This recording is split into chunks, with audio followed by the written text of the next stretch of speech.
Good morning, everyone. Hope we're all doing well. I know we are. Before digging in, the just want to mention and talk a little bit about Venezuela. As we know, Venezuela was taken care of a while ago. Maduro was arrested as well a while ago. And by the way, for all you new viewers, and we have a bunch, welcome. It's great having you here. Thank you for being here. So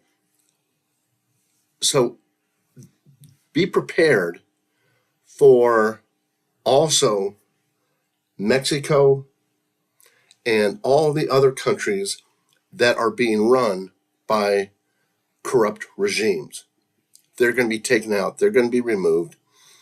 And this might be the beginning, and it's just a guess on my part, this might be the beginning of the world being divided up into regions. We've been told before, a while ago, that the world would be divided up into about 6 or 7 regions. 6 regions, I believe. And that's what we might be seeing. I'm not sure. Time will tell. Anyway, so let's go ahead and start this with something from our source here. As he said, income tax is wrong. You shouldn't be fined for earning a living. Property tax is wrong. You shouldn't be forced to pay to keep living in a home that you already own. Sales tax is wrong. You shouldn't be forced to pay someone to allow you to buy something. Capital gains tax is wrong. You shouldn't be punished for investing in your family's financial future. Inheritance tax is wrong. Your heirs shouldn't be robbed because you died. And so keep in mind, and a lot of us, we knew all this stuff before, but the normies didn't know this. And then he also says here, in Scotland, they used diesel generators to keep the wind turbines warm during winter. In Sweden, they used diesel generators to charge the electric buses. And let's see here. And then he just put a bunch of videos in there. And to get all these, you just go to John Maddox's communityreviews.org, okay? And he will have all of these links to the videos for you. Let's see here. Let's go to, let's see. Brenda just, hold on here. She's sending me some stuff. Let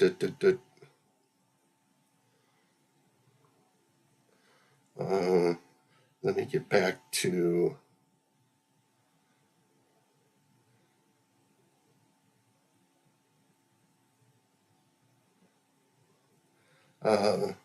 this is from President Trump.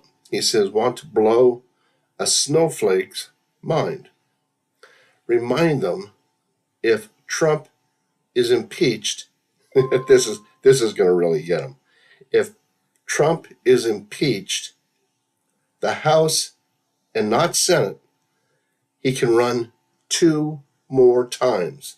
The U.S. Constitution states that if a president is impeached by the House but not convicted by the Senate, that person's first term is nullified, and they are eligible to run for office 2 more times. So are they trying to tell us that that Trump is going to be impeached again? Remember, it's a movie, folks. It's a movie. And then Let's see here.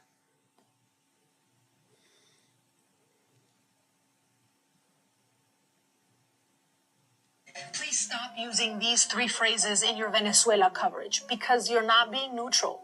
You're legitimizing a dictatorship. Listen, I've worked in American media my whole life. I've even published in the New York Times. And yes, they've been one of the outlets getting this wrong. So here's what to stop saying. 1. President Maduro. Maduro claims he won the election in July 2024 with no proof. The opposition, led by Edmundo Gonzalez and Maria Corina Machado, won by a landslide and have the receipts. So say dictator, autocrat, authoritarian leader, de facto ruler. Stop granting him the title president. 2. Regime change. Regime change makes this sound like Iraq or Afghanistan to the American public. Use democratic restoration, constitutional order, a democratic transition, a return to what voters chose. 3. Delcy Rodriguez is a moderate. Speaking French or studying abroad doesn't make someone a moderate. Delcy Rodriguez is Maduro's VP. She handles the oil and is responsible, along with his power brokers, for one of the biggest refugee crises in our hemisphere and for torturing and imprisoning thousands of innocent people. If she replaces Maduro, it's not an ouster, it's a reshuffling. If this coverage affects you, share this. Send it to your American friends and tag journalists and editors and outlets, because if the U.S. public doesn't get the words right, they'll never understand what we're setting out to do. Si eres venezolano o latinoamericano, comparte este video con tus amigos estadounidenses, con publicaciones, periódicos, editores, porque tenemos que empezar a usar la terminología adecuada para lo que está pasando en Venezuela. So, yeah, remember, they got this all worked out. And then this is great about Dominion voting. Yeah.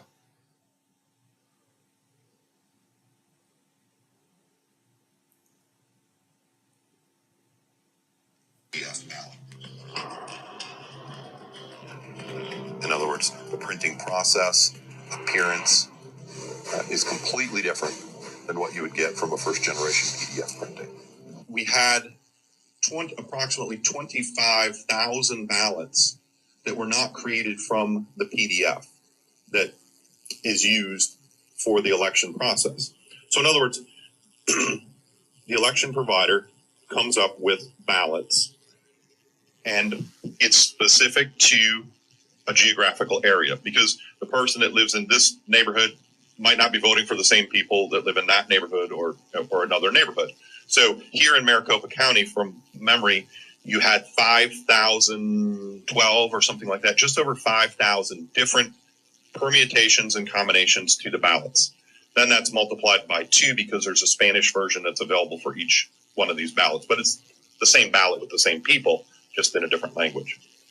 So we've got we'll just say 5,000 different ballots for now that are created ahead of time, and those are created in PDF. Now, the big reason why is that you have a third party send out mail-in ballots, so those have to be created in advance. And second, for your early voting, you have vote on demand. So in other words, even if I live way out in the corner of the county, but I work downtown, I could go to something downtown that could print my ballot from my area, and I could vote here. It's convenient. A lot of people do that. These PDFs are created in advance. They're obviously good quality PDFs, and when they're printed, they should look roughly or exactly the same. In this group of ballots, I find that the quality is severely degraded from what a PDF would be as if printed on demand, or if printed by your third-party provider who prints these all the time. I'm Eric Spakeen. I'm a forensic chemist and a forensic document analyst. That means I deal with all aspects of question documents, when they were made, if they've been altered, changed, or added to, and how long ink has been on paper. I was asked if I had experience in election matters to look at primarily printing processes, machine copied marks, CPS code, which is a counterfeit protection system. And I said that I did, and I traveled to Arizona with 3 other people from my office that I had. Number one is that there were a series of ballots that I examined the photographs of, and Dominion, as the election subcontractor, produced ballots for each of the zones or districts that were involved, at least in the area that I looked at here in Maricopa County. And there were 5,000 approximately, a little over, different ballots. As you know, in a state, there could be 2 different senator races. There could be 10 different House races. In all the permutations and combinations is what gives you the 5,000. So they create a final ballot for each one of these districts or zones or regions. So that when you go in and you give your name, that knows you're from this area, you would get this ballot to vote on all the issues that pertain to you, and only the issues that pertain to you. And I found that there were about 25,000 ballots that were not printed from the official Dominion PDF ballot. In other words, the printing process, appearance, is completely different than what you would get from a first generation PDF printing. As you can imagine, the lines are perfect.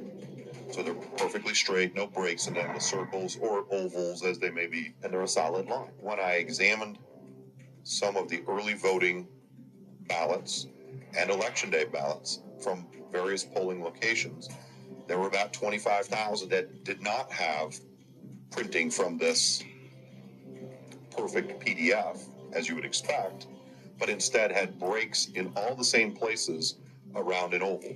So you can look at one of the ovals and there are imperfections in the line, and they're in the same place on every single one of these ballots. These 25,000 unidentifiable ballots alone represent over double the amount of Joe Biden's 10,457 vote mark. In July of 21, actually before that, we told them in June, we told them that we suspected, from what we're seeing, 25,000 plus counterfeit inauthentic ballots. That was early on in the process.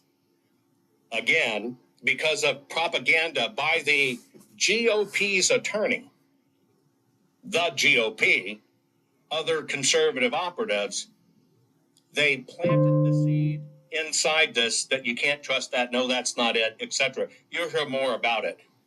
But every one of the people up there knew this in advance, even of this hearing today. Now, the reason I bring that up is they had well over a year and a half to react to this, so it wouldn't be duplicated in 2022. But they didn't. They did nothing, and they allowed it. They enabled this to be done again.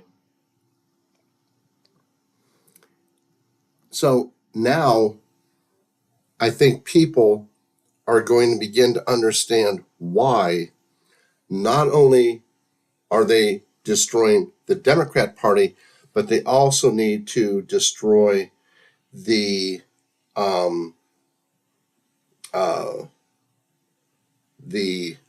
Republican Party. It's just as corrupt, or damn near. So that's why they're going to destroy the Republican Party, and that.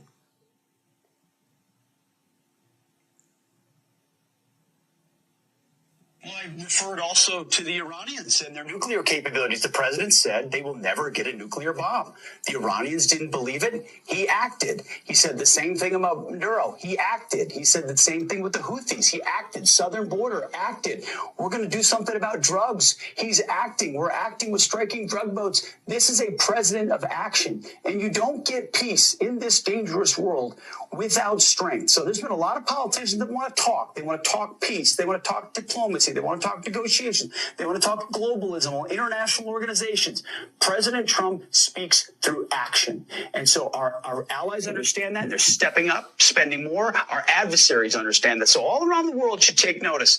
American leadership is back. When he says something matters, it does. And we will take the necessary action with the full weight of the Department of War. So, in other words, keep in mind that most of these, if not all of them, all these countries, they've already been cleaned out or almost cleaned out. Keep that in mind. And that this here, if I lived in Havana and I was in the government, I would be concerned. Absolutely. Because we're going to see the same thing in Cuba. President speaks, you should take him seriously. Suffice it to say, Cuba is a disaster. It's run by incompetent, senile men, and in some cases, not senile, but incompetent nonetheless. It has no economy. It's in total collapse. And by the way, they were, all the guards that helped protect Maduro, this is well known, their whole spy agency, all that were full of Cubans. I mean, it's amazing. This poor island took over Venezuela in some cases. One of the biggest problems the Venezuelans have is they have to declare independence from Cuba. They tried to basically colonize it from a security standpoint. So, yeah, look, if I lived in Havana and I was in the government, I'd be concerned, at least a little bit. Absolutely. Because same thing is going to happen in Cuba. And this, Trump did not start a war.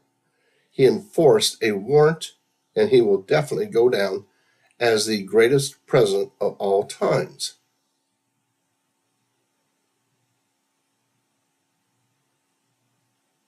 War, he enforced the warrant. This man dropped bombs at 2 a.m. He captured the president and his wife at 3 a.m. He had a press conference at Mar-a-Lago at 11 a.m.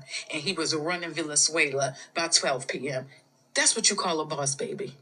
Y'all can say what y'all want, but Donald Trump is really him. If that man do not go down as the greatest president of all times, then something is fucking wrong. That man has officially been in office this month a year. And what he has done in the last year is way more than all of the fucking presidents have done all together. Do you hear me? That man has been standing on business, and he is putting America in a position where we is getting our fucking respect back, and nobody is going to play with us. Now, let me just say this. When I'm wrong, I'm wrong, and I am going to admit it. A lot of stuff that Donald Trump do initially, I do not agree with it. Okay, his decisions make me nervous as hell. But once I sit back, take a deep breath, and I trust the process, and I trust my president like I should, I promise y'all everything always turns out for the best. Venezuela is happy. American is happy. Some people feel like it's for the oil, but as long as the people is happy and the people are good, a win is a win, y'all. That man got so many W's under his belt right now, under this one presidency.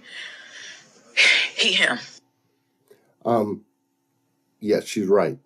Also, keep in mind that years ago, down in Libya, Gaddafi, when he took over, there was 10% of the population that hated him, always hated him, because they were profiting by the old guy that was in there. Well, it's the same thing with Maduro. You have about 10% of the population down there who can't stand what Trump did because they were profiting hugely by Maduro being in office. And keep in mind, I was down there when Chavez was in office. It was a beautiful country. It was being run very well. And it was like number 4 in the world for oil production, I believe. Anyway, so when Maduro took over, I mean, it became really bad, horrible. And so right now, yes, you have some people down there that are really pissed.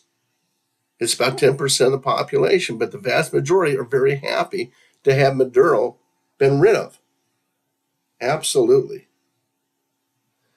And then this here.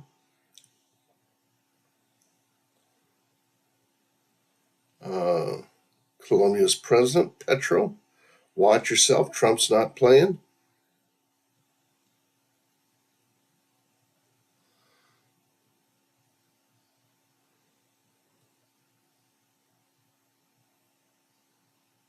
And well, the Southwest is stolen land and that it should be returned to Latin America.